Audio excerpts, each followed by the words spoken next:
ചട്ടി അടുപ്പത്ത് വെച്ചിട്ടുണ്ട്. തീ കത്തിച്ച് കൊടുക്കാം. കടുക് ഇട്ട് കൊടുക്കാം. കടുക് പൊട്ടി തുടങ്ങിയിട്ടുണ്ട്. കുറച്ച് കറിവേപ്പില ഇട്ട് കൊടുക്കാം.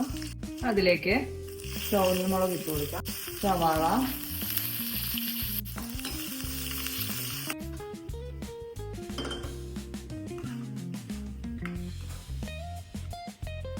മുളക് പൊടി, മഞ്ഞൾപ്പൊടി ഇട്ട് നല്ലവണ്ണം വഴറ്റിയതിന് ശേഷം പരിപ്പിട്ട് കൊടുത്തിട്ടുണ്ട്. ഇതാ നല്ലവണ്ണം തിളച്ച് വന്നിട്ടുണ്ട്. കുറച്ച് മല്ലിയില കട്ട് ചെയ്തിട്ട് കൊടുക്കാം.